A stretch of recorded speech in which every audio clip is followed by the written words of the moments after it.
This podcast is a member of the Voices of Wrestling Podcasting Network. Visit voicesofwrestling.com to hear the rest of our great podcasts, as well as show reviews, columns, opinions, and updates across the world of wrestling. Competition starting to get thick, it's the click, so I hope you work your A game. A made no rain from the track when we unite and spit. This is an A game, better bring your A game.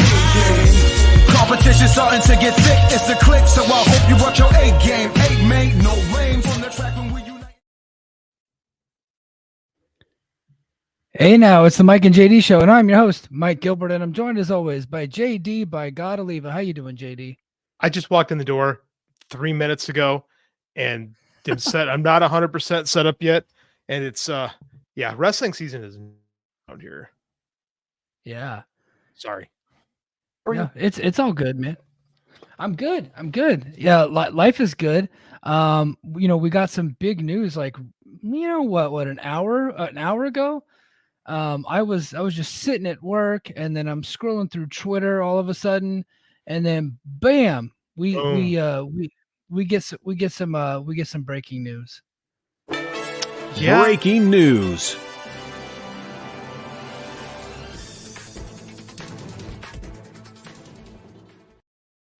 We haven't used that graphic in so long, I forgot we had it. Yeah. And it still says brace for impact on there. And honestly, I don't think we're going to change it. I think it stays. Fuck it. No, it makes even less sense because the company's called TNA, but whatever. It's fine. But yeah. So am I crazy when I say like this could possibly wind up being the story of the year this year, right? Well, can we introduce what the story is, JD? Well, I'm warming up. I'm freaking hyping it up. I mean, like, quite frankly, if you listen to this show, it is. But I mean, like, Yeah. I think we lost JD there for a sec. So, Kazuchika Okada, the top star of New Japan for over a decade at this point, has decided that he's going to be leaving New Japan Pro Wrestling, and where he goes, nobody knows at this point. I think Fightful came out with a story just a little bit ago on Fightful Select, and they said they did a whole long paragraph, or I guess it was like a few paragraphs. It was like a 2.5 minute read, and the conclusion they came up with was they don't know where he's going either. So, so they did this whole story and did not really identify where they think he was going. I think JD's feet is broke. He'll be back, which is fine. I think that Tony Khan, and I'm gonna go to his Twitter account. Tony Khan seems a bit cocky about something. He's got like this aura of confidence about him, which you typically get out of a billionaire, but he seems to think that he's got a big coup, and I want to talk about it. And could it be Okada? I don't know. I'll let you guys be the judge. I'm getting ready to pull up his Twitter feed now. Let's see here. And then I will present it. Let's see.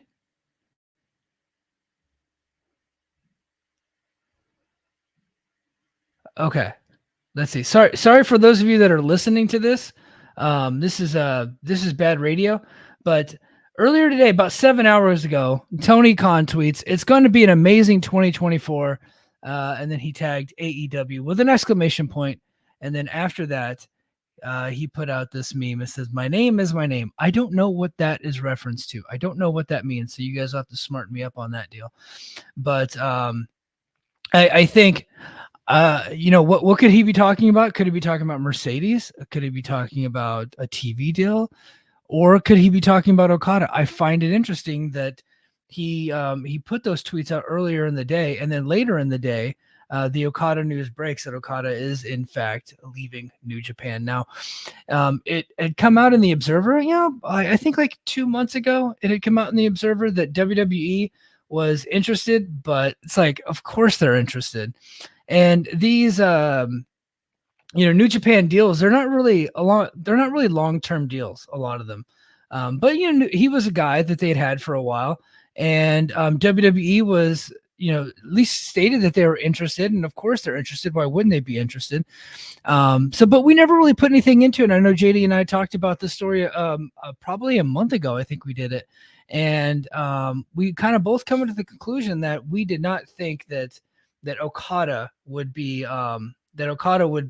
Oh, JD's back. We didn't think that Okada would actually leave because, a lot of these New Japan contracts come out, they come due, and then they leak it to the media that they're coming due, and then it gets leaked to the media that WWE has interest, and then typically, not a whole lot happens. But as we've seen lately, Jay White and Will Ospreay both left. They went to AEW in 2016. Shinsuke Nakamura went to WWE, and so did AJ Styles and the Good Brothers. So anything could happen. JD, while you were gone, I pulled up Tony Khan's tweets where he seems to be pretty confident and pretty excited for something big happening in 2024. And could that be a reference to this? Could be. Because here's my question to the timing of these tweets. Were they made after the announcement or before the announcement? Because I think that kind of matters. So the first tweet was 7 hours ago. So before, and he stated, and I quote, because I have it. Never mind. I don't have it up anymore. But he said it's going to be an exciting 2024 for AEW. I thought that was just in reference to the ratings, because the ratings news hadn't come out yet. I figured he had gotten them early, and then all of a sudden it gets released, and then he tweets about it the whole day, about how great the ratings were. They were number one for the night, and it was the highest rated show they had done since Grand Slam, and yada yada yada. Which, don't worry, guys, we're going to get to AEW's success of this week. But now that the Okada news is coming, I was like, maybe this brother was talking about Okada. What tweets, right? What's that? He had a couple tweets, right? It wasn't just the one. It was a few, right? No, it was just the one. It was just the one, and it was follow up with a meme that said, "My name is my name," which I don't know what that's in reference to. I don't know what that means, and I feel like I'm close enough to Tony Khan and age, and I work with kids where I should know what that means, but I do not. So he seems pretty confident. I know we were talking to our mutual friend who goes nameless, and I think when we heard the news, we all thought the same thing. Sorry, by the way, my internet is being a real pain in the ass tonight, and I apologize. Yeah, it's okay. As JD's complaining about his internet, it goes out again. so tonight could be a fun one. I might actually just text JD the link really quick, so that way he can just call in on his cell phone. I think that's what we're gonna do. So, but my thing is that what I don't want to do is I don't want to predict WWE, because I always predict WWE, and I have been wrong so many times lately about who WWE is going to be signing. They at one point we thought they would be signing Matt Cardona, then there was FTR, and then there was all kinds of different names that I had predicted they would sign. Mercedes Moné, which that's still up in the air. But I think WWE is a possibility, but I think that AEW is the more likely of the two. But my initial instinct was WWE because of not only the timing of the situation, but the way that they announced it. I know Okada said some nice things in the announcement about his time in New Japan, which he's a professional, he's going to do.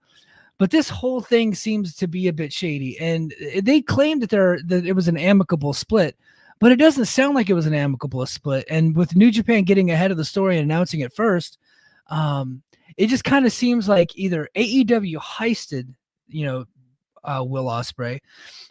What I mean by that is like New Japan did not want to lose him, and AEW made the better offer, and New Japan got ahead of the story before AEW could announce it themselves, or WWE did that. Either way, I don't think that this whole thing was it didn't seem like this whole thing is roses. I'll just say that. Okay, pissed off JD is back. JD internet is back.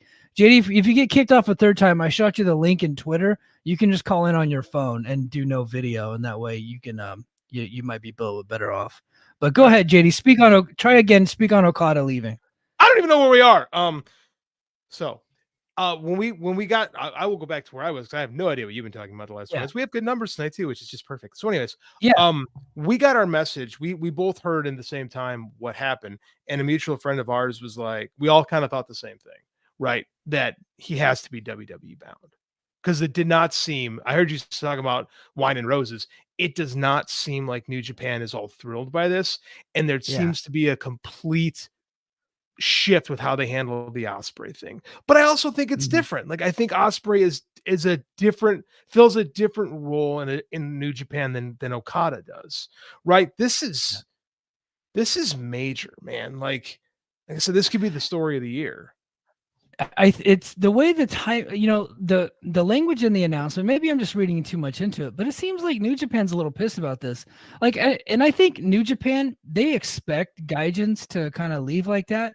I don't think, and I don't think that they expected this from Okada. They got rid of that Obari guy. They put Tanahashi as the president.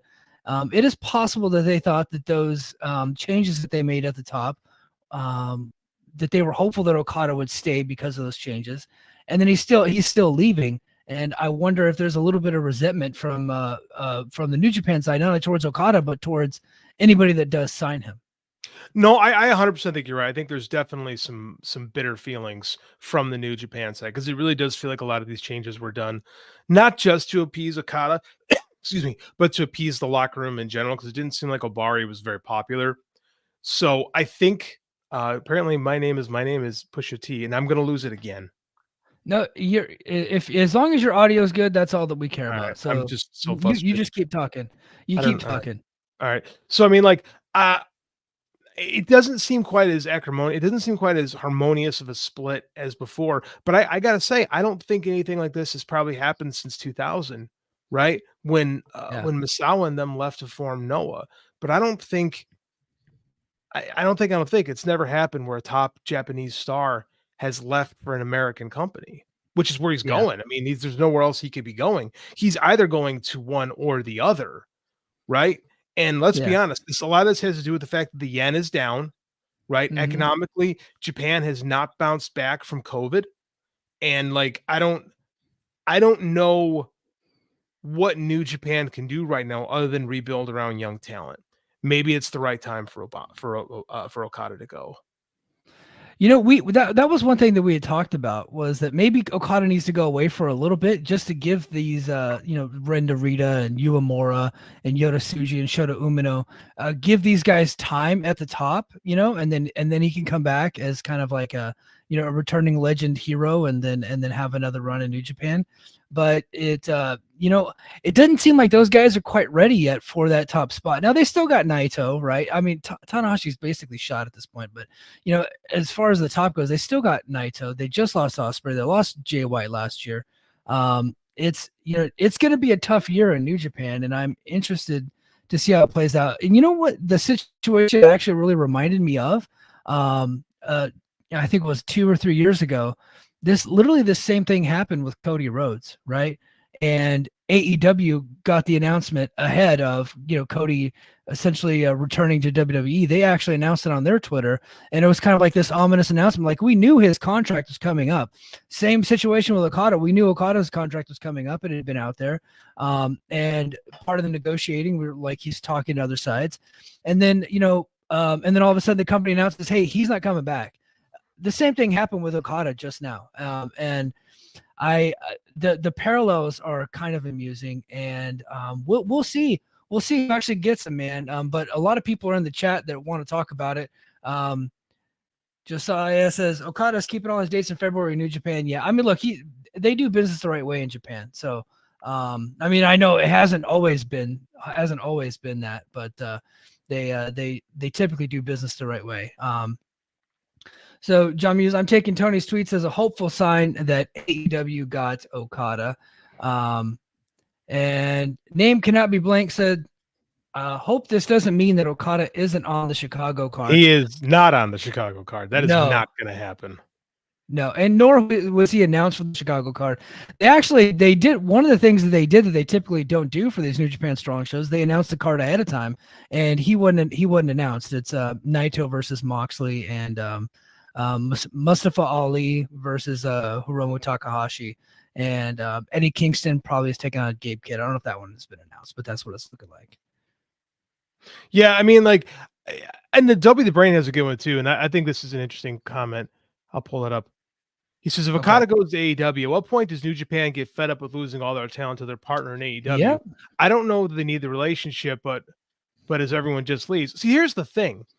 If they can't afford to keep these guys, what do you do? Because let's be honest, have you looked at New Japan's ticket sales as of late? They're not great. Like, they are not in a good spot. And if they can't afford it, in theory, you're better with them with AEW than with WWE. Right. And I don't think, there we go. I had to just fix my camera. And I think that we have to understand that we look at this as like, we always look at this through the Vince lens of things, of like that they're taking their talent, taking the talent, you know. And again, when it came to Will Ospreay, if you can't afford them anymore, you have a relationship. It's better to have the guy go somewhere friendly than somewhere you're not friendly. Because if they go to WWE, he's out of the picture, which is why the press release led me to believe that it was possibly WWE. But, and again, we heard, it's not just you and I reading tea leaves. We've actually heard from people that are saying, and I don't want to name names, but I mean, like, they're saying it's going to be AEW. And I mean, like, I'm sure New Japan can't be thrilled with it, but at the same time, it sounds like Okada, the fight reports that Okada sat down and they sat to negotiate with Okada, and Okada's just kind of like, I don't want to do it. I want to go somewhere else. Yeah. What do you do at that point if you're New Japan? Like, do you get mad at another company for being willing to pay your guy? I mean, like, isn't AEW has got to be looked at as the lesser of two evils? Yeah, you know, but I always think back to my time in Korea, and there was always this one guy. There was this one guy in Korea. He was like an MMA fighter. He actually fought there locally in Seoul, but he was just a guy on base, and he was a friend of ours. But he had this habit of going after guys' girlfriends. And one by one, it kept happening to guy after guy after guy, and nobody would learn. They're like, hey, look, he's here. Don't bring your girlfriend around this guy. That's Mr. Steal Your Girl. And he just kept doing it.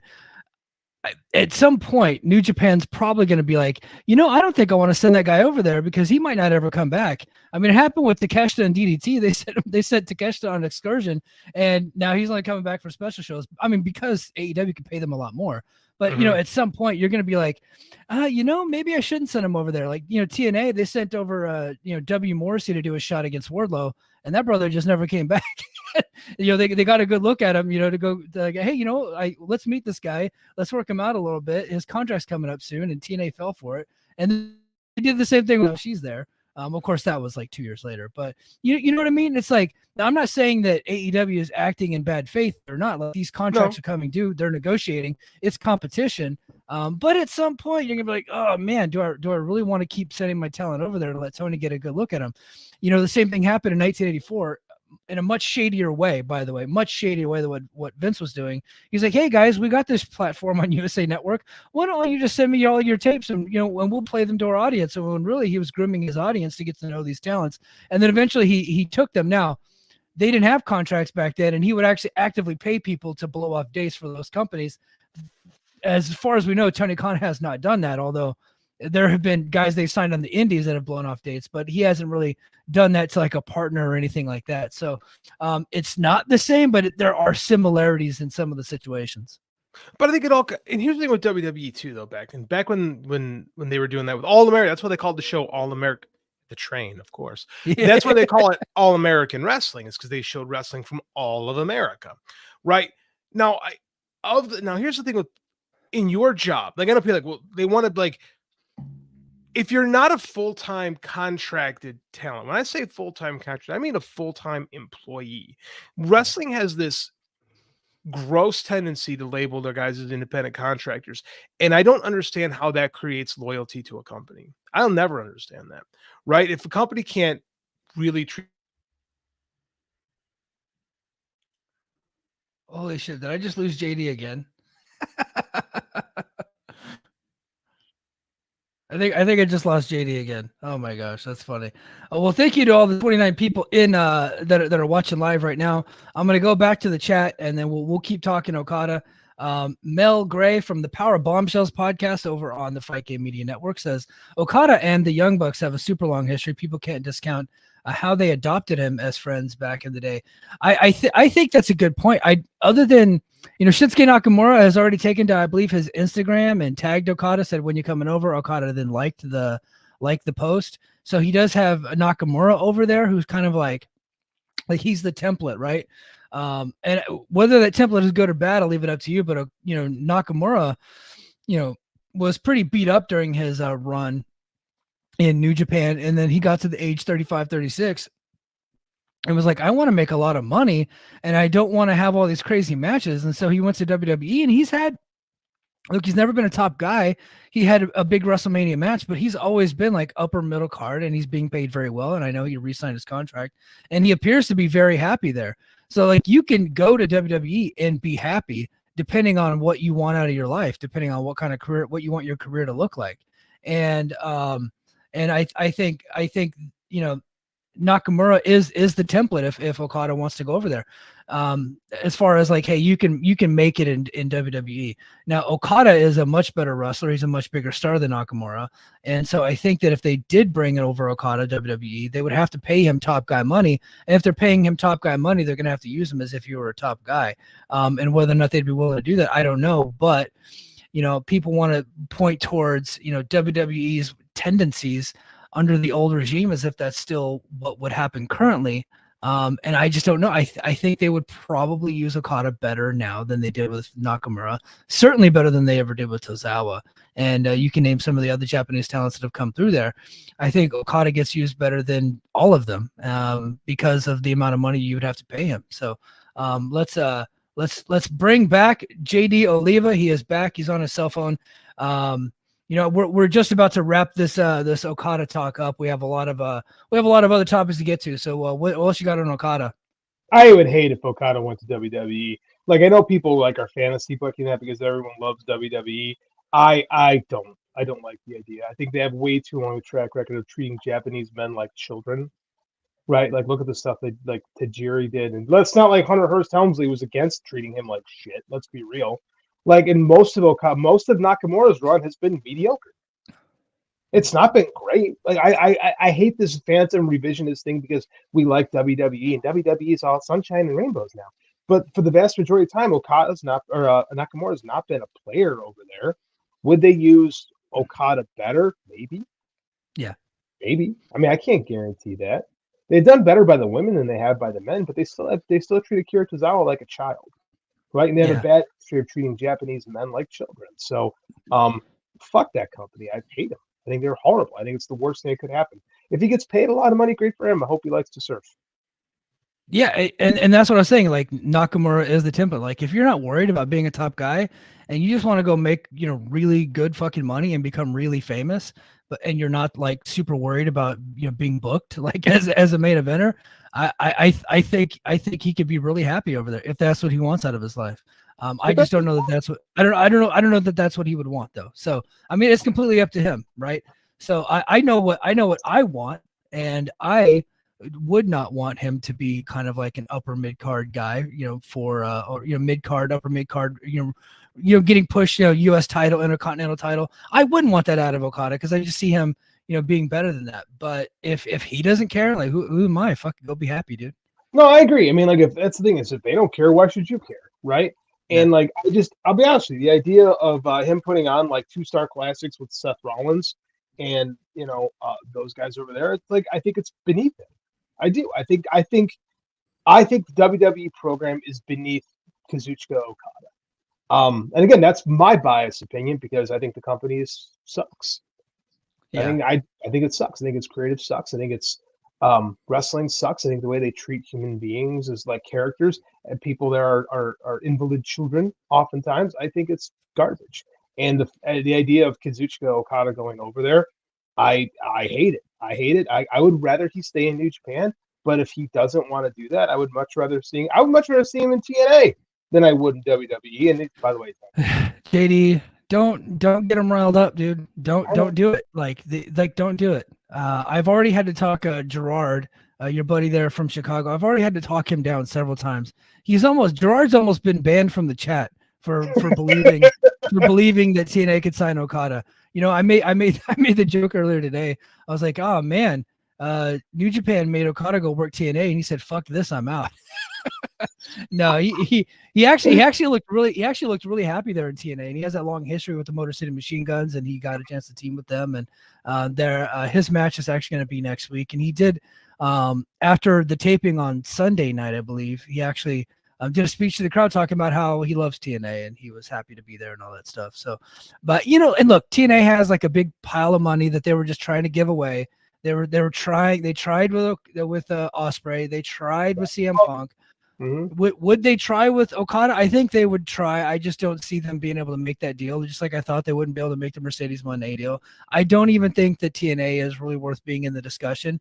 And you know what? If it, like, by some miracle, if like after the match next week, and this is the thing that almost got Jard banned from the chat, if by some miracle after Okada's match with the Motor City Machine Guns against Moose and his guys, if they end the show with a big graphic that said Okada has now crossed the line, I will, I made this bet before, I will actively poop my pants and leave them on. Like, that's what I'll do, because I just don't see it happening. I have celiac disease, so pooping your pants is something that I is a chronic problem for me, and it's a fear that I have every day. So I might just do that anyway if it happens. So I would be very surprised if they pull, mainly because they've had a bad track record, right, of landing these big name free agents. It does seem like Nemeth's going to be kind of rejuvenated over there. I don't know. I think the template for Tony is set with Kota Ibushi. Kota Ibushi's making a lot of money. He's got to go back and to get repairs. Like his whole body fell off when he was in Japan last time. So he's getting paid to just get surgery. So maybe, I don't know. I think, and if anybody deserves a retirement tour, I think it is Okada. But I just don't know. I think these next couple weeks are going to be interesting. Is Okada starting his own promotion? Somebody brought that. We've had a lot of people in the chat tonight, so thanks guys, everybody. But somebody brought that up. It was Okada. So no. I think he got himself a nice agent, and he is going to try to do a run in the States. And where that is, I don't know. No, and nobody knows. And anybody who says they do know, they're lying. Yeah. Let's look at it this way. No major Japanese talent at the height of their career has ever decided to come to the U.S. and make a real run, right? It's never happened before. Misawa, I don't know if he ever worked. He might have worked a couple ROH shows, I think, maybe. But I don't think Misawa never came here. Kobashi never came here for like a real run. Muto's stuff in WCW came before, like his major stuff came before his top guy run in Japan. Inoki just had matches. Like no major Japanese single star has ever just said, I'm going to make America my home. I mean, like when I say major, I mean like the top guy. Nakamura was like 3. Like of the 3 Musketeers, he was a firm 3 when he left. Mm-hmm. Like, he was below Tanahashi, he was below Okada. So this is kind of unprecedented. And I think that if anybody could, they just Misawa worked at least one ROH show. Yeah, but it's not like making a run here, like making this your home of operations, right? It's different, right? This is unprecedented. Yeah. So yeah, it's nowhere else he can go. It's not like he's going to go work in Rev Pro or something like that. Like no, he's got to be coming here. It's either Company A or Company B. Maybe Noah made a big play. Maybe Noah's like, fuck it, we're gonna, we got money. We'll cash in all our chips on Okada. I think we would know that. I think we would have heard from someone if that had happened. I'm pretty sure you and I would have gotten a big text message if that happened. And I'm going to go with probably not. Yeah.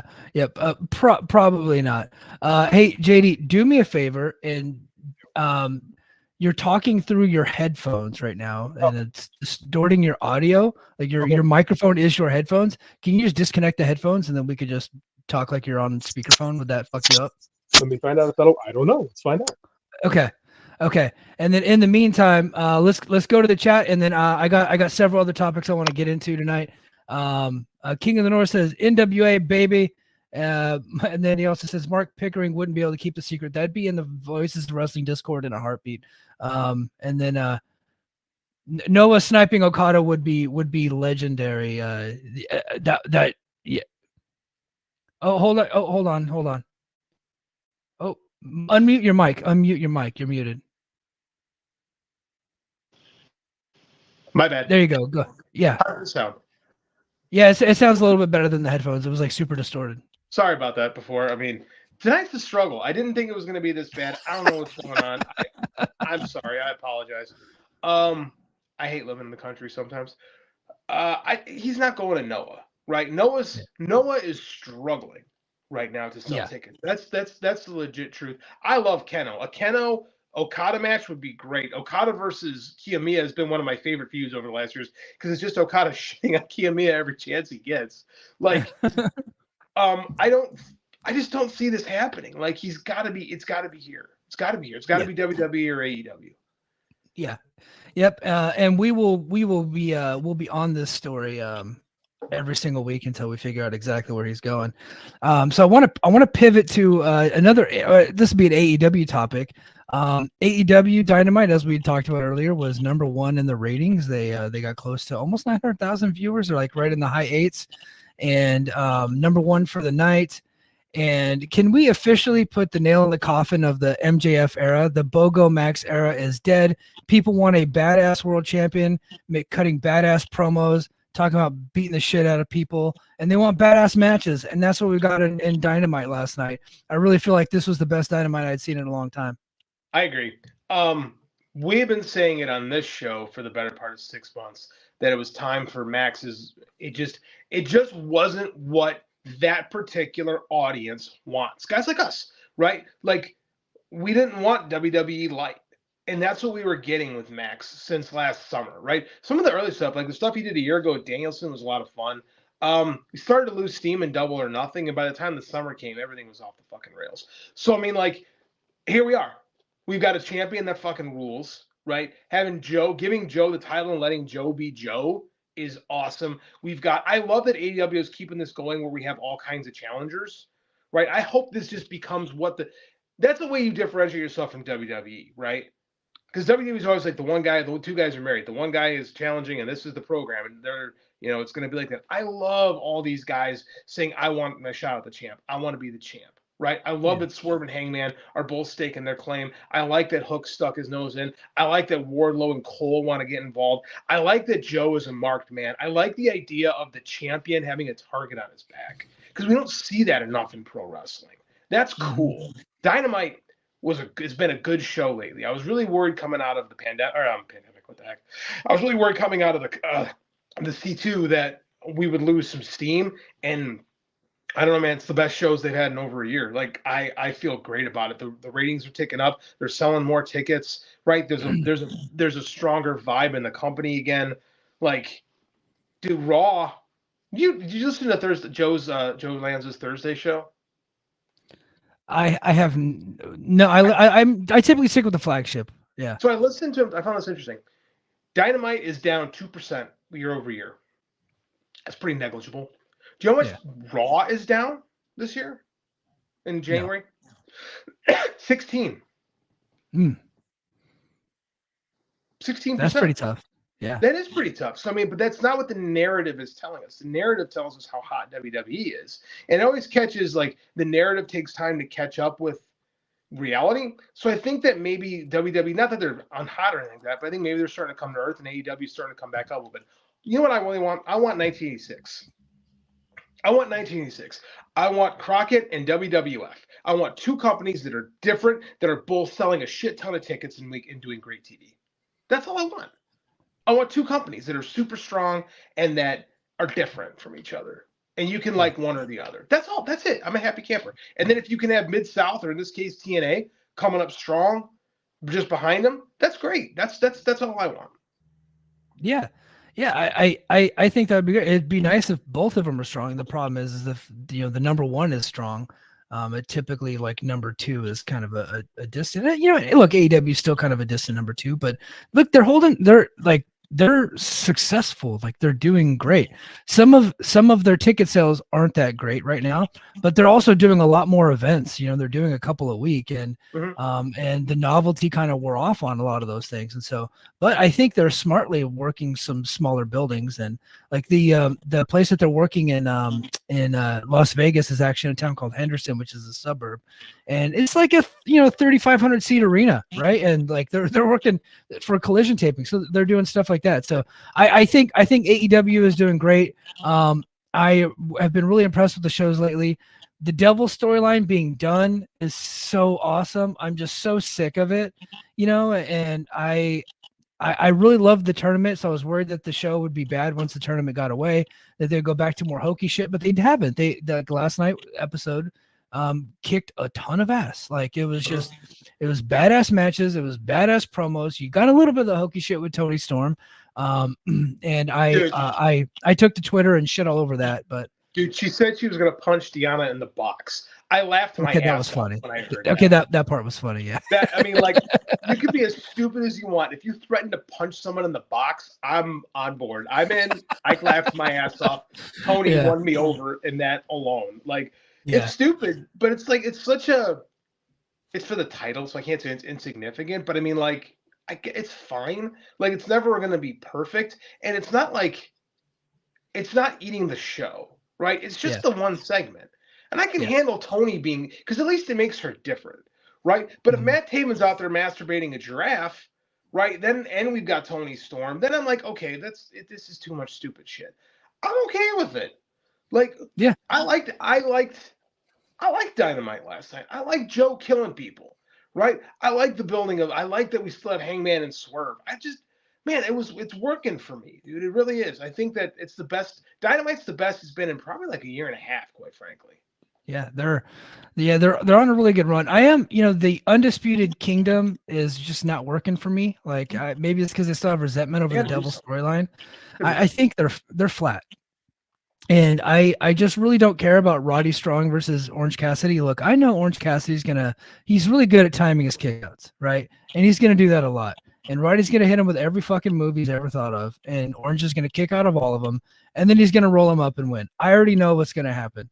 So I'm at this point, because I just don't care about the Undisputed Kingdom, I just don't care about that match.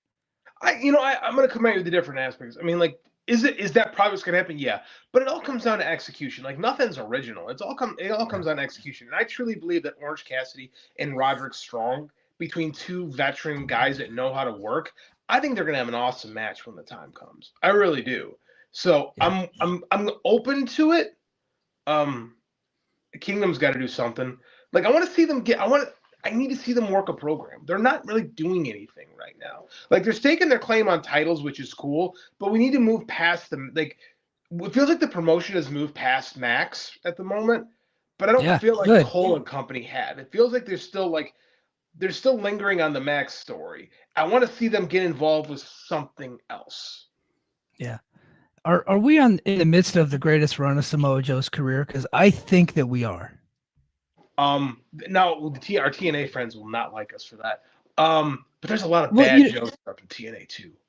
Yeah, so his 05 to 08 I thought was pretty great. Like the run with the matches with Sting and AJ Styles and Angle. After 08, they didn't really know what to do with him anymore. No. They couldn't figure out how to book a bad motherfucker. He goes to NXT, has an okay run, main roster. He does, one match with Roman Reigns, and he has the one match with Brock Lesnar, and then all of a sudden he's an announcer. So, and then of course, you got your Ring of Honor stuff that he'd done before TNA that was really popular with the tape trader community.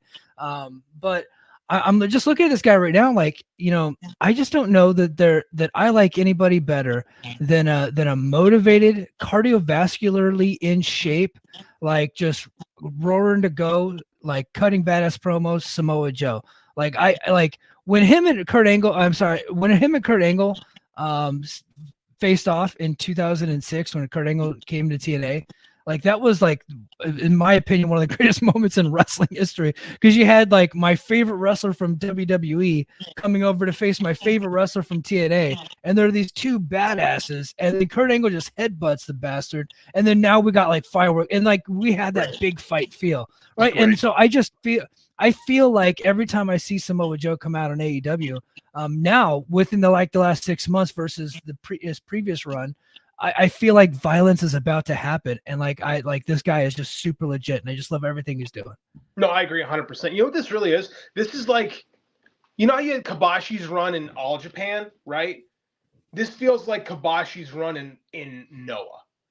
when Kabashi was like the man in Noah and he was coming over here to ROH, had that match with Joe. Like this is like Joe in that part of his career where he's the old elder statesman. You know, he's a little beat up, but like you don't know it watching him. Like he's smarter and he just his promo. I think he might be one of the best promos in wrestling.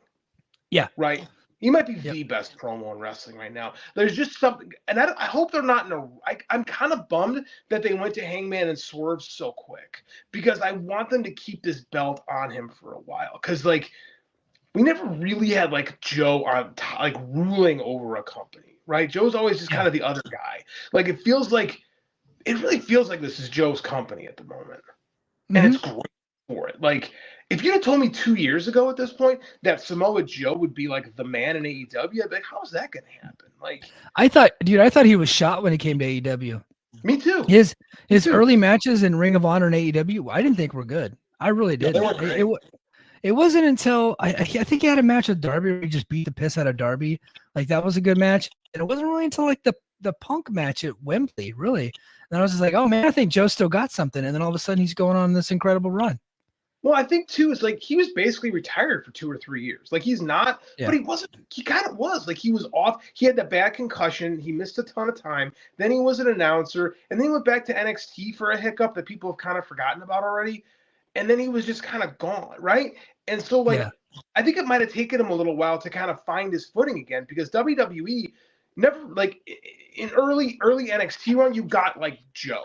Like you got Joe and Balor and Joe and Nakamura, which should have been better. It wasn't as good as you think it would be. Joe and Balor was good. Joe and Nakamura, I did not think was all that good. No, it was very middle of the road, which was surprising. I did like Joe and Balor though.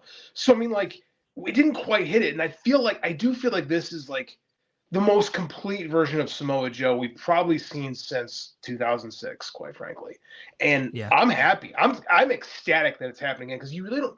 It doesn't really happen where wrestlers get this like amazing second coming in their career, right? I can think of a handful off the top of my head, but I mean, like not a lot. This is special what we're getting from Samoa Joe right now. Yeah, and if he is just a transitional champion to either Page or Strickland, then I changed my mind about this being the greatest run of his career because that was like I'd like to see him hold the belt for a little bit, at least until like Double or Nothing or something like that. Yeah, give me like 6 months. Give me till Double or Nothing. Yeah. Right. Yeah. Hopefully with the 3-way we can have a little bit of a schmoz because you know Swerve and Hangman are going to kill each other, right? And that can be like a great way to keep the belt on Joe for a while. But yet let the main event get freshened because I like having both those two guys in the main event scene. Like Hangman feels more vital than he's ever felt since he lost the belt the first time. Right. Swerve is finally on the ascension. Right. Like we've got fresh blood in the main event, and it feels exciting because we always talk about on the show like companies live and die by the main event, right? WWE got hot last year because Roman Reigns and Sami Zayn got really hot.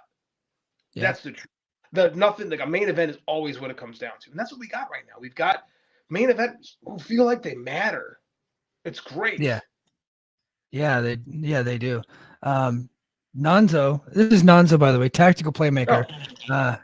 He's got a cool name there. But he says, I still replay that Joe Angle confrontation every other week. Well, Garrett Kidney tweets it every other week from the Impact account too. Like that's one of their best. It's one of their best clips. And then King of the North says he's the best Samoan Joe world champion right now. So for those of you listening, Roman Reigns' real first name is Joe, actually. So, Joe Anoa'i. Isn't that crazy? That they're actually wow. Yeah. And right now I may feel differently later. I think Joe should beat Page and Swerve. I feel like he should. Absolutely. Yeah, I agree too. We actually saw plenty of time left. Let's go ahead and go to our next topic. I want to talk about TNA's relaunch. I don't know how much of you have seen. Have you seen at least some of the clips and stuff like that? Clips. I've seen the clips online. I wanted to watch the show tonight, but I didn't get a chance because I didn't get home till just before the show started. So I'm gonna watch TNA for the first time in a decade. I'm gonna watch Impact for the first time since Taylor Wilde broke my will to live last spring. And I'm actually looking forward to it. I mean, I hear nothing but good things from our friends in the chat. So let's talk about the relaunch. Yeah. So what I got to say is I like everything they have done so far. There's been some decisions like booking that I wouldn't have made, but it's kind of I find it hard to complain about stuff that's like on the undercard. Like, Kind of like what you were saying about Timeless Tony. Like if Timeless Tony wasn't the champion there, I probably wouldn't be so bothered by it. But she's like kind of in like one of their main female stars. But look, the problem with Tony she's probably the most over star in the company for the females right now. So probably. So I thought that when TNA they did this relaunch that we were just going to see this influx of new talent that would just take the company over, and we haven't seen that. We haven't seen that. They've brought in some new talent, but at Hard to Kill, every single person that won a match was from the Impact Wrestling era. They're just taking care of their own, right? And then they're bringing it. Yeah, and I was like, oh, this is awesome. I'm getting some of the new talent, but they're going to come in and earn their spot. Like Xia Brookside. I just assumed that Xia Brookside would probably win the Ultimate X because she's brand new. And I honestly had never even heard of her before. And but she did. She came in and Giselle Shaw won. Hammerstone came in to challenge Josh Alexander. One would think that if they had Hammerstone signed that he would beat Josh Alexander, but no, Alexander won. Moose won the world title. Chris Sabin held on to the X Division title. Chris Bay and Ace Austin held on to the tag team title. So they're taking care of their own, and then they're starting to build stories for these new talents. So they really refreshed their roster. They brought in Nick Nemeth, who I think looks like he's going to be rejuvenated in this company. Between working here in New Japan and Game Changer Wrestling, he's got kind of his groove back, man. I'm excited to see what he does. I already said Xia Brookside. Look, I saw her wrestle tonight. She seems fine. They got the Grizzly Young Vets. I think they're very good. They're a lot better than I thought they were. They are good. You're talking to a guy that's seen exactly 0 episodes of NXT UK. So I judge them based off of their name, and it's a stupid fucking name. But you can't be the Grizzly Young Vets forever. But they and it's too like indie inside term like for a name. I just think it's stupid. But they're a very good tag team. And then they signed Kushida, they signed some other folks. The camera work is a lot better. Like the set looks amazing. The logos look great. They got sponsors now. Like the ring ropes they changed. They brought back Across the Line theme song. Like I think the whole presentation just looks so much better. And they killed it at the Pearl at the Palms, man. Like I thought that they weren't going to be able to sell that place out, but not only did they sell out the tickets they had on sale, they almost, for Hard to Kill, they almost got it up to capacity. They got like about 1,800 people in there, which is a record for Anthem owned TNA. But they said it was the highest attended show in like 10 years for that company, and they broke their gate record for the last 10 years. And then to follow up, they ran the Palms the next night on Sunday night, and typically their houses dropped like 50%, but they actually kept about 75-85% of the audience from the night before and still had about 1,200 people in the audience the next night. So, man, these guys are doing great. I'm happy for them. They're doing business-wise. It's been solid. I want to see them not put the title on Nick Nemeth because that would be a very TNA thing to do. I think that'd be a huge mistake to immediately anoint Nemeth as your champion when you just put the belt back on Moose, right? I think Nemeth needs to come in and eat a little shit, right? Yeah. Right. They need to establish that Moose is our guy. They have to. Yeah. I hear we still can't white balance on the backstage stuff. It was that an issue? I didn't. Oh, really? I didn't know. Like, so BQ said, I don't know if he said white balance, but I said like lighting. The lighting was not great because they don't have like a full studio set up back there, so they're kind of filming in the hallway. So yeah, I think but it's not like that crazy. It's not that bad. I didn't think anyway. Okay, now let's address the elephant in the room. What the fuck does Elegance by Ash mean? So it's Ash by Elegance, or Ash sir. By Elegance. Oh, I'm sorry. I can assure everyone listening and watching the show that that this is nowhere near even resembling anything that Timeless Tony is doing. And I think that's what people were worried about at first. Yeah.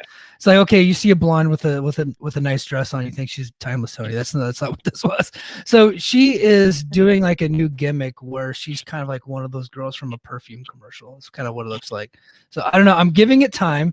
The first like intro segment she did, I'm like on the fence about it. But here's what I will say. So this is Dana Brooke, by the way. Here's what I will say. She's not coming in being, Danny Brookside, or whatever, or Brookie Danison, and just being a version of what she was in WWE. Like she's coming in and trying something new, trying out a new character and doing something completely different. And she signed here long term. So now the character might shit the bed. It might suck, but at least she's trying something different. She's not Dango. Fair. Dango, terrible gimmick. Yeah. Ash by Elegance. It should be the other way around. It should be Elegance by Ash. That would be a better perfume name. It doesn't. It's like the syntax is driving me crazy. The writer brain in me is firing. I'm like, that doesn't. It doesn't work like that. But is she still terrible? Is the question. Is she still awful? She hasn't wrestled yet. Yeah. Oh, that's probably the best move then possible. Yeah. She's. I think they're doing tapings in Orlando this weekend. I think she's got a match scheduled for Saturday. I think, but where are they taping in Orlando? Well, unfortunately, not the Impact Zone, which is where like old school TNA should be, but it's like in some type of, they've worked a place before when they used to do TNA stuff or Impact. I think it's Kissimmee, actually. Now that I think of it, Orlando, Kissimmee, same thing. Yeah, it's probably one of those places that fucking Eddie Graham used to run back in the day. I don't think this is a nice place. Why don't they run the old soundstage? AEW's not. They were doing dark there for a while. Those are actually fun darks when they were running in the Impact Zone. Like now that AEW is not there, they should probably try to get the Impact Zone back. Yeah, well, I don't think they should run there regularly, but I think going a couple times a year would be fun. Yeah, I think so. If you're in Orlando, yeah, like why not run the Impact Zone? I mean, like it's the I mean, so like I like when AEW runs Daly's place, right? Because it's just I wish WWE would run the Manhattan Center, right? Because it just, to me, in my mind, that's Manhattan. I kind of like when too many companies run the 2300 arena and it looks nothing like the ECW arena anymore. So I don't have the love for that. It's like when companies run Cork and like TNA should be running the Impact Zone, right? Like it just feels right, especially if you're in Orlando, like. I think Scott, you gotta fix that. As a TNA fan, like, are you happy with where we are right now in this relaunch? As a TNA podcaster, let me just say that as a TNA podcaster, because as a fan, I had a very love-hate relationship with TNA, and I did not want them to go back to that name because I had such resentment against it. But I will say, as a guy that likes the show, as a fan, I'm glad that they're still doing. That it's still kind of Impact Wrestling, but they freshened up the look. They freshened up the logo. There's a ton of more energy in the company. And I think that's been the big thing that's been missing for a long time. Like people are excited about it and their fan base isn't going to grow much bigger than what it already is. But at least the people that like the show will be more energized by it. And it really came through the screen. Like people were just excited and happy to be there and they loved chanting TNA and it just made the matches more fun to watch, right? Like it wasn't a bunch of people. It's usually like the same 25 people going to these shows just sitting on their hands, right? And so no, it's like, wow, they're in this really beautiful theater with 1,700 people and they're all going crazy, chanting their asses off and having a ton of fun. That's been the thing that's been missing with this company for a long time is energy. And I'm excited to cover it going forward. I'm excited for the new moves. I don't think they're going to go to Nick Nemeth because I don't think he's actually signed here. I think that I think he's got a handshake agreement to work a bunch of dates. But it wouldn't surprise me if this time next year Nick Nemeth is doing something else. That wouldn't surprise me. So I get the feeling he's wrestling Moose at like the April pay-per-view or something like that, though. So I don't think you're wrong. I think we talk about this a lot with AEWs too. Is like how you want more people in the crowd. I think having more people it can be a bit overrated. Yeah, it's better for your bottom line, but like there's a lot of times like I'll watch WWE stuff and they'll have a big crowd and they cheer for entrances. And then the match starts and they're like, and they don't react. Like I would much rather have 1,000 people in the crowd who are losing their shit. Like that comes across so much better on TV than a big arena where everybody's just where you have to sweeten the sound all the time. Like I think it's more important to make your show seem like an awesome place to be. Like those old Nitros, right? Like Nitro is so good about running small venues. And have like these electric crowds. Like Nitro ran a show at the Mall of America that felt awesome. They used to run these shows. Club La Vila is the one that we always kind of remember, but they ran a few of those like clubs where it was freaking cool. Like they weren't all great. Like they weren't that the Daytona Beach show that was kind of the drizzling shit. And some of those hog wilds could be interesting. Brutal.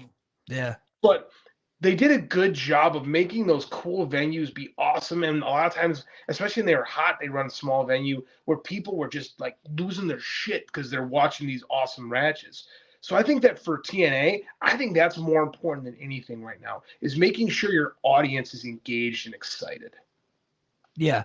And I think that that's what they did. And look, and they sold all those tickets with no storylines, no storylines whatsoever. And then on, for Hard to Kill specifically, they really didn't have any outsiders, right? Like they had Okada and Ospreay for the tapings the next night, but they didn't really, move any tickets immediately after the announcements were made. Like all these tickets were signed off or sold off of the excitement of basically, TNA and what it's going to be. And BQ was in the audience, and I had several other listeners that were in the audience, and everybody was just like, yeah, dude, like this is going to be badass going forward. Now we'll see where they're at 3 months from now. We'll see, how it all shakes out. But I really think that there's a good vibe in the company. I'm happy for them. I'm excited for them. And we'll see where it goes from there. And I guess I should talk about Dollar General AJ Francis. he came out to do it. I don't know if you saw JD. He came out to do to debut his new music video with DJ Who Kid, and he was interrupted by one Joe Hendry, and treated like a complete dork, geek, loser.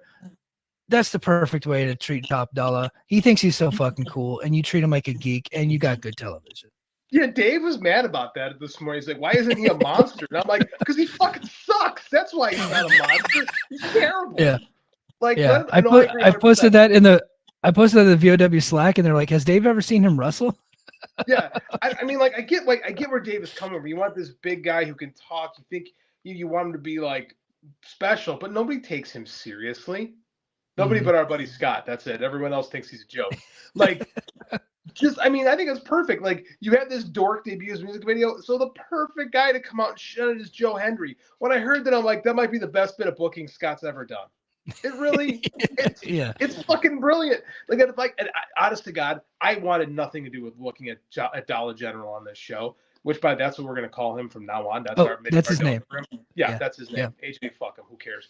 He's Dollar General. Like, if I get to watch Joe Hendry do his they're kind of lame, but they're always fun songs about how much of an idiot Dollar General is, I'm on board. I think there's no better use for the guy.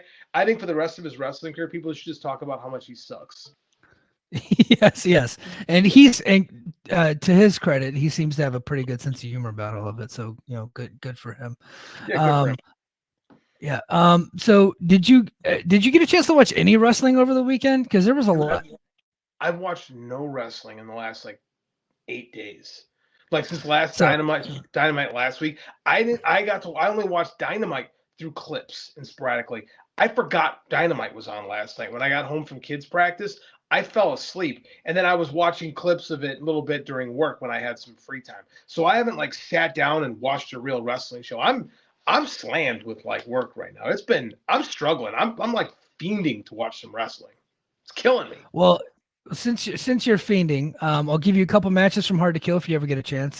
Please. The X Division match with Chris Sabin versus Kushida versus Vikingo, great. No surprise. And then Josh Alexander versus Alexander Hammerstone. I thought they nailed it. And then Battle in the Valley, I got a chance to watch the main and co-main there, and I actually watched a little bit more than just that. So they had Okada and Will Ospreay. Surprise, surprise, fantastic match. And then Shingo and John Moxley had a hell of a street fight. I loved that match. Eddie Kingston versus Gabe Kidd was a bit of a schmoz, but it was a fun schmoz to watch. So that was cool.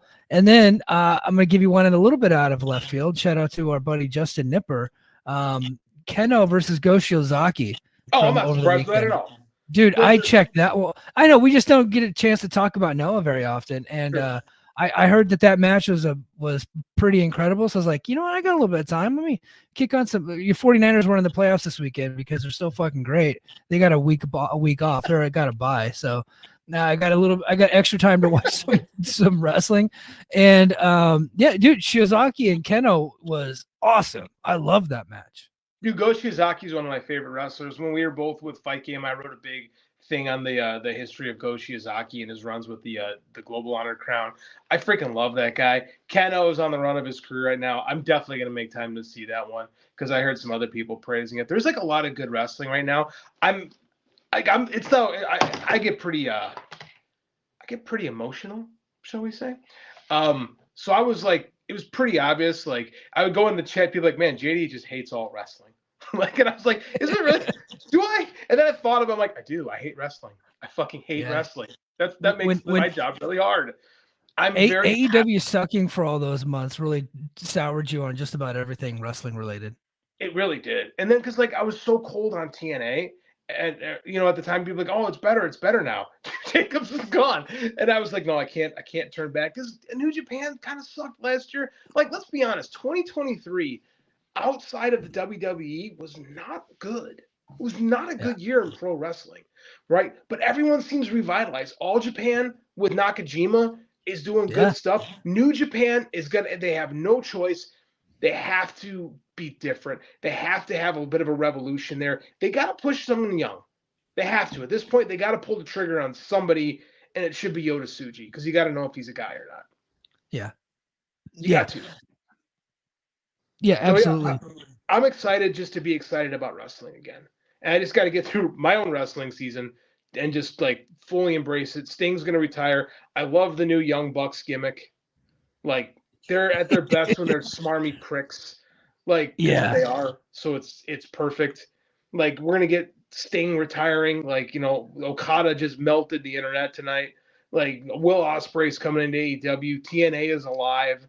And I for the first time in my life, I'm mildly interested in what Nick Nemeth is going to do. Here's the real question, Mike. When the fuck is TNA going to sign Hammerstone, and why isn't it right now? I don't know, but D'Amore's kind of getting in my face a little bit by not signing him because I have been saying that for a long time. Like that was like, honestly, I get trying to make an offer for Ospreay. I get trying to make an offer for Punk, but like even when he made the offer, like he knew that was not going to happen. But I think he felt like he had to show people that he was serious. I think Hammerstone's worth a good chunk of that money that you're offering those guys. Not like millions, you know what I mean? But I think you can give him a good 6-figure deal. I think you could pay him what you're paying Moose. I don't think that's too crazy.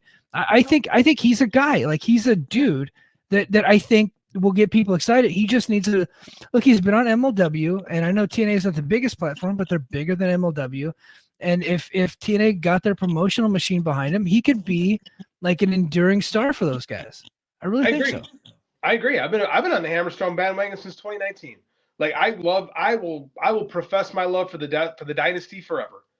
Like I love that stuff. I think that the dude can work face. The dude's a great heel, but he can work face. Like he's got a body that's a throwback, but he can work. He's like Brian Cage, but he's like actually big. Like Brian Cage is jacked to hell, but Hammerstone, like Brian, he's like Cage is like deceptively small, right? Yeah, Cage is a blowed up middleweight essentially. Yeah. I think without all of the extracurricular stuff he puts into his body, he's probably 185 pounds because he's only like 5'9", 5'10". Like Hammerstone's like 6'1", 6'2", 275. Right, he's a legit heavyweight. Like, and he can work. Like he's got charisma. I don't think he's ever had like great creative to work with in MLW because I don't think Court does great creative. Like I think that having him have a great match with Josh is a great springboard, but the dude's capable of more. And it's like I'm looking at them bringing these guys in, and I'm like, dude, Hammerstone is right there. I don't understand why he's not signed by Emmy. I mean, like I get why AEW doesn't pick him up because they're kind of full and he gets lost in the shuffle a little bit there. So I'm like, there's a company right here. Like, something tells me he might be negotiating with WWE a little bit. I think he was, he's been under the MLW deal for a long time, basically since the inception of the new MLW. He's been there, and he's been under contract, and I think he's kind of playing the field a little bit. But look, he's been all over social media all week asking people if he should sign with TNA. I think eventually that deal gets done if WWE does not sign him. I think the TNA is the move. I think they bring him in. Here's why I think that is more of a possibility now than it would have been a year ago. With Hammerstone, I'm a Hammerstone fan, but Hammerstone his look is everything. And how do I put this? The wellness policy and Hammerstone might not go well together. Yeah, but I don't know if the wellness policy is a thing in WWE anymore.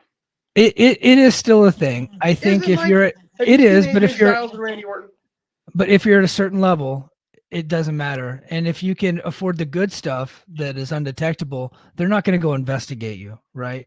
Look, and let's be honest, you can get to an anti-aging clinic if you make enough money. If you're a millionaire, you can get to an anti-aging clinic, and they can pump you full of HGH, and they can give you all the synthetic stuff that can kind of go in and out of your system, and you can beat any test that you want as long as you got the money. Hammerstone's getting that OG stuff that comes in the mail off of the dark web, like it's coming. It's got a little vial, and he's getting like a big box of syringes from the local CVS, and he's hooking himself up at that because he doesn't make AJ Styles money, or he doesn't make Randy Orton money. Like the wellness. You know what I mean? Like he's pretty open about that stuff, and I kind of admire him and Brian Cage about that. They're just kind of like, yeah, we like clear, like we're not hiding anything. Just look at us. Look at us. Yeah, look at us. Hammerstone's legs are sickening, but they're great. So I mean, like I do. But that being said, it seems like WWE is willing to turn a blind eye if they like you. So I mean, like. I'll be honest, I think Hammerstone's better than most of the people in NXT right now. All of them, actually. He's better than everyone in NXT right now. And I think he's better than most of the guys in the main roster in WWE.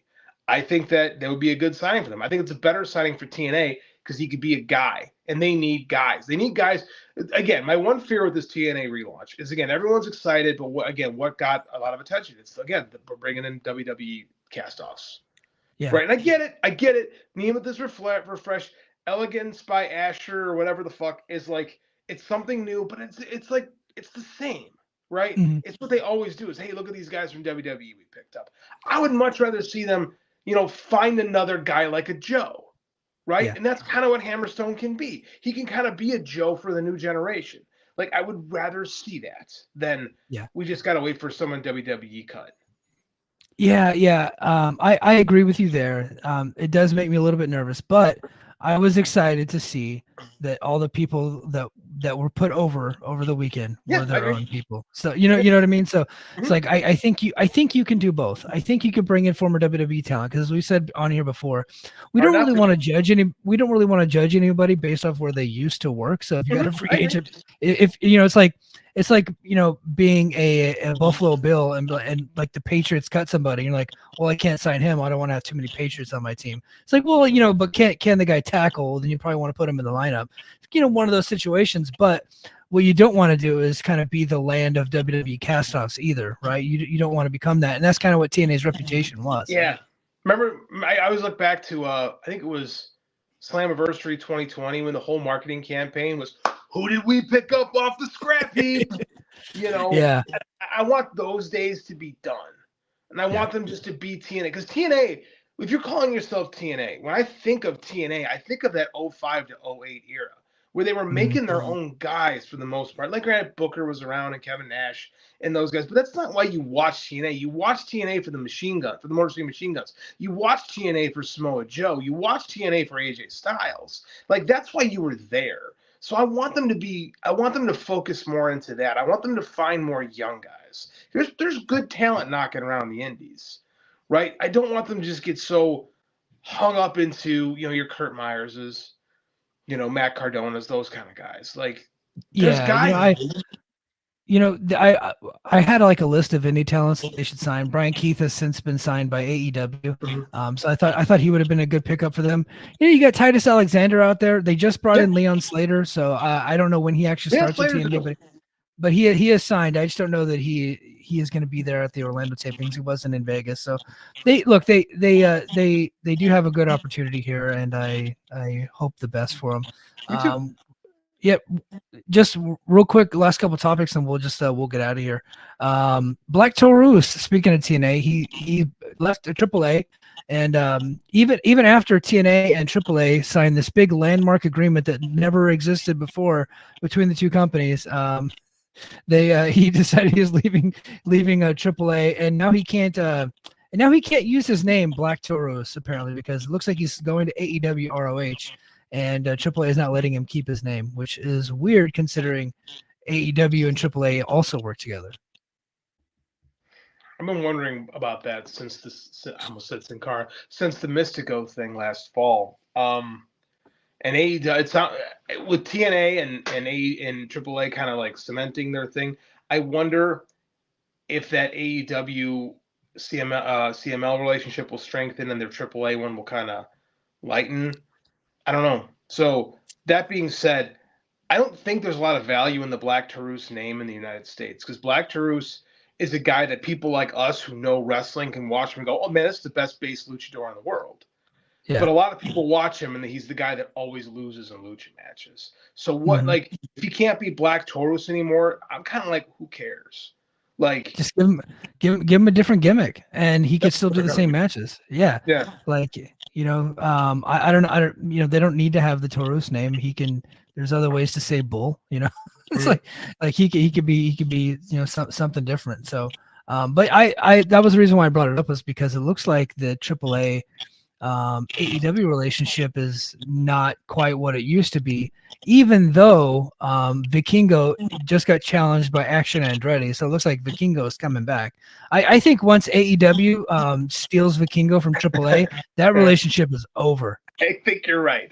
I mean, it seems like Tony Khan and Conan have a weird relationship to begin with, where Conan will actively blast Tony's creative and stuff like that, but Tony pays his guys more than he pays them. So it's kind of like, it's like all the AAA guys want to be on AEW TV because it's more exposure and it's more money.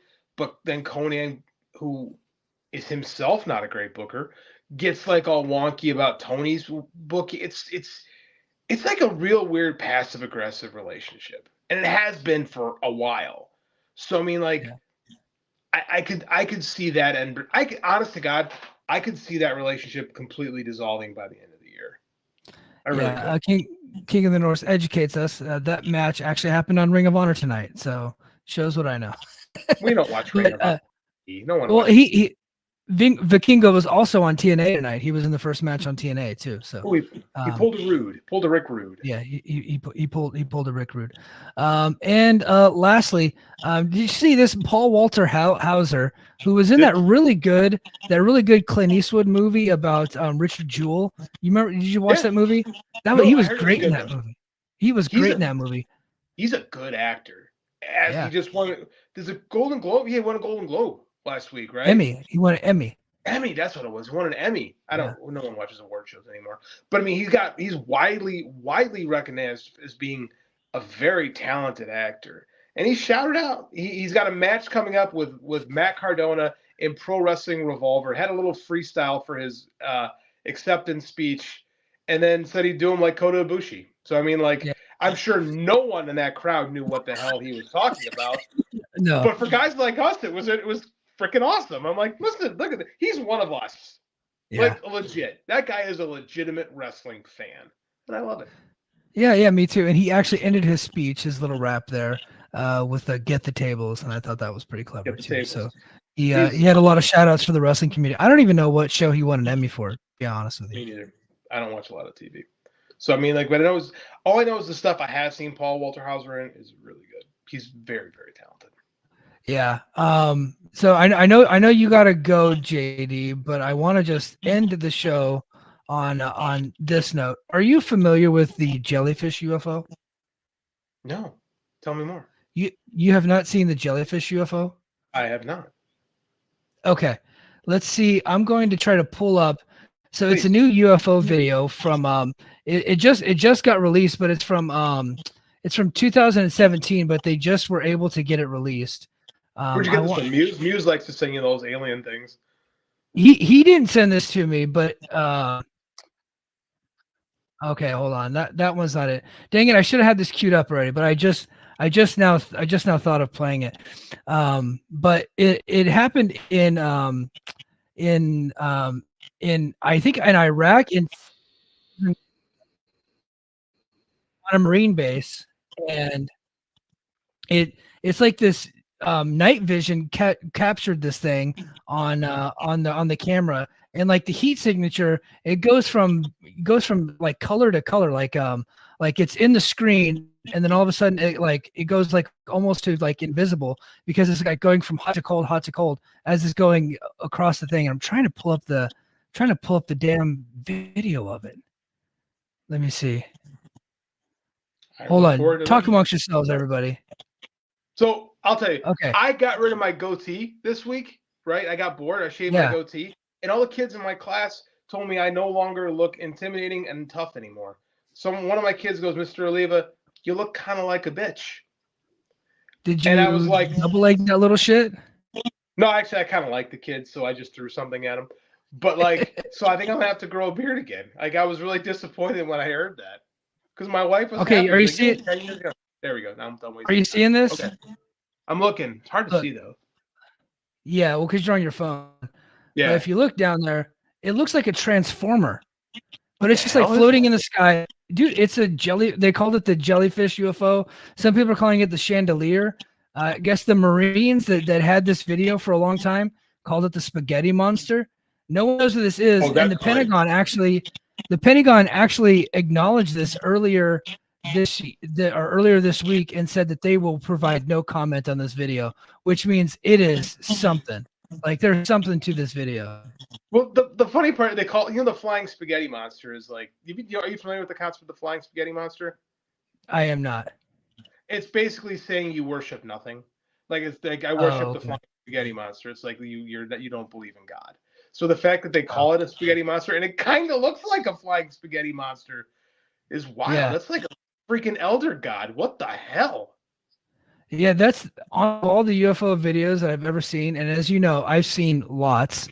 That is the scariest one I've ever seen, because it's not like a saucer shape. It's not like a cylinder shape. Like, it looks to me, like when I first saw it, like it looks like a transformer, and it's on a Marine base. It's wild. Did you watch the thing that Muse sent you with the super tall Brazilian alien? What's up with that? Yeah, that was a basketball player.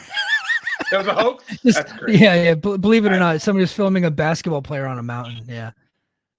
Are you kidding me? Someone just filmed a basketball player on a mountain and we assumed it was an alien? The person filming it put it out there like, oh, look, there's an alien. And it was just somebody that's tall. So that's why I'm like real careful when people send this stuff to me. But if you get it from Jeremy Corbell or George Knapp is the guy out of Vegas that's been, reporting on these things for like 40 years. Like, if you get it from them, like, and so they've been sitting on this since 2017. They finally got, because some of this stuff can be classified. They finally were able to release it. And they said that there's more footage that they're trying to get released to the public of this thing this thing actually going into the ocean, right? And then coming up out of the ocean and springing up at a 45-degree angle and shooting off. They said that video out there exists and they're trying to get it. Well, like, okay, let's be real. We've had footage like that since we've had video cameras, right? People have been filming UFOs for decades. Yeah. It's just that now everyone has a video camera. Yeah. Well, and this one was running 24/7, and it was like a thermal imaging, because they are like what they filmed it on, the type of camera that they filmed it on is to detect like incoming attacks, right? Like that's what they're, so, and it's using a heat signature to get these things. And so this one was running from hot to cold, and it was just floating in the sky across the base. And are you telling me this thing's the fucking Predator? I think it might be Predator. I didn't even think of that till just now. I think Predator's real. Oh my God, that ugly motherfucker. Yeah. Did you see the latest? Did you see the latest Predator? Actually, the one where the Native American one. Yeah, it fucking rules. It rocked, dude. It was so awesome. So good. Honest to God, it's the second best Predator movie after the first one. Yeah. For real. Yeah, you're not lying. That was pretty incredible. Amber Mid-Thunder rules in this movie. Like, yes. It when you sell like, well, it's a bunch of Native Americans versus a predator, you're like, oh, they'll last like 6 minutes. But she's got to like outthink this thing, and it works in the context of the movie. And it's a different, because the problem with the Predator movies is like, oh, the Danny Glover movie is pretty cool, and it's totally different than the first Predator. But the other Predator movies are all basically like a ripoff of the Arnold one. This is at least different, right? And it feels different. It's really cool. I highly recommend Prey. It's called Prey. Yeah, Prey. Yeah. Highly recommend it. I hope I didn't haunt anybody's dreams with that alien video. Yep. But all right, guys. On that note, I want to thank everybody for being here. I didn't even get a chance to plug. Head over to patreon.com/the Mike and JD show and subscribe to our channel. I will have I'll be able to finish the Impact show. I watched a little bit of it tonight, and I'll have a full recap on Brace for Impact this coming up weekend. And then JD and I, we're going to be starting our Sting retrospective series. We've already kind of started it where we talked about Sting versus Ric Flair. Well, we just decided on a whim. I think we were talking with Muse and like to talk about the different feuds that he's had. And like, we could probably do a podcast per feud. So we're going to talk about Sting and Vader. We're going to talk about Sting and Cactus Jack. We're going to talk about his time in TNA, talk about his time in AEW. Talk a little bit, you know what I mean? I want to do Sting in the Alliance. I want to do Sting in the Deadly Alliance, the Dangerous Alliance. Yeah. Because that's a great underrated feud. The Sting and Rude stuff, man, there's good. Sting has got a lot of good. We focus so much on the Scorpion stuff, the bad, but there's a lot of really good Sting stuff, and we need to honor it, and we need to talk about that. So we're going to be doing that every week until he retires. That was something that we had just decided, and so we're going to record that this weekend. Our first, we're going to do Sting and Vader is going to be our first one, and then we'll just keep doing Sting feuds until we're done. Talk about his greatest opponents and greatest accomplishments and achievements. So be on the lookout for that on patreon.com/the Mike and JD show. Thank you for listening to us on Apple Podcasts, Spotify, wherever you get your podcasts, right here on the Voices of Wrestling Radio Network. And then if you're watching this on YouTube, please throw us a big thumbs up, comment, and subscribe. And that's going to do it for us this week. And until next week, mahalo. Competition starting to get thick, it's the click, so I hope you watch your A game. Ain't made no rain from the track when we unite and spit. This isn't A game, better bring your A game. Competition starting to get thick, it's the click, so I hope you watch your A game. Ain't made no rain from the track when we. What a fuck.